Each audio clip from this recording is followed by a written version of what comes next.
আসসালামু আলাইকুম ওয়া রাহমাতুল্লাহ। আমাদের আজকের কোর্সটি হচ্ছে সৌদি আরবের ভাষা শিক্ষা কোর্স। আমরা প্রথম পর্বে আপনাদেরকে সংক্ষিপ্তভাবে এবং বিশুদ্ধভাবে আরবি শিক্ষা দিয়েছিলাম। এবার দ্বিতীয় কোর্সটি শুরু করছি।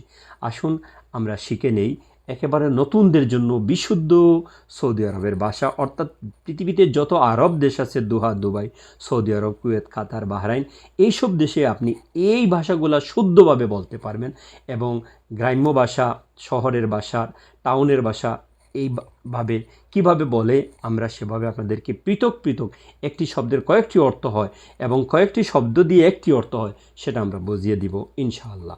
আসুন আমরা শিখে নেই আরবি শব্দ কেফ হালেক, অর্থাৎ তুমি কেমন আছো।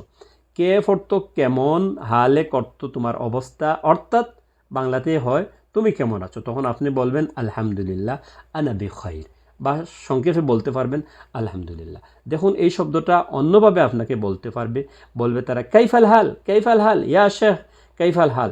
তখন কাইফাল হাল এর অর্থটাও একই, যেমন তুমি কেমন আছো।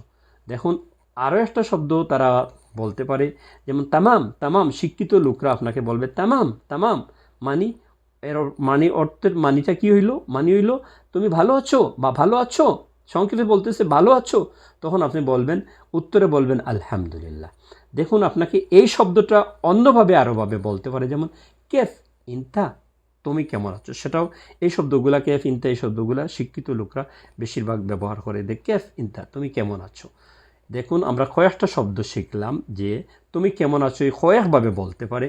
যেমন অন্য একটা শব্দ রয়েছে, যেমন ইনতা মুসলিম, তুমি কি মুসলিম, প্রশ্ন করলো যে তুমি মুসলিম না অমুসলিম, তো বললো ইনতা অর্থ তুমি, মুসলিম অর্থ মুসলিম, তুমি কি মুসলিম, অর্থাৎ তুমি কি মুসলিম। দেখুন এখানে প্রশ্নবোধক চিহ্ন রয়েছে, ইনতা মুসলিম, তুমি কি মুসলিম, ইনতা অর্থ তুমি আর মুসলিম অর্থ মুসলিম, তখন আপনি উত্তরে বলবেন যে আমি মুসলিম, অর্থাৎ আলহামদুলিল্লাহ আনা মুসলিম।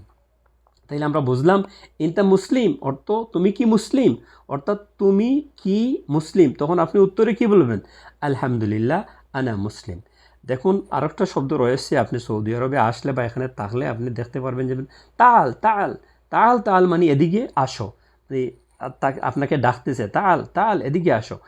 এরপরে বেশি বেশি একটা শব্দ আপনি পাইবেন সুরা, সুরা, ইয়াল্লা সুরা, সুরা অর্থাৎ খুব তাড়াতাড়ি কাজটা করার জন্য বা হাঁটার জন্য আপনাকে বা গাড়িতে ওঠার জন্য বলবে ইয়াল্লা সুরা, সুরা, বা ইয়াল্লা জলদি, জলদি, এর অর্থ হইল তাড়াতাড়ি। বোঝা গেছে? আমরা এইভাবে ভাষা শিখব যে একটি শব্দ দিয়ে কয়েকটি শব্দ যেভাবে শেখা যায়। আসুন আমরা বিশুদ্ধ আরবি ভাষা শিখি। আল্লাহ তাআলা আমাদেরকে অর্থনৈতিক স্বাবলম্বী করুন। ফি আমানিল্লাহ। আসসালামু আলাইকুম ওয়া রাহমাতুল্লাহ।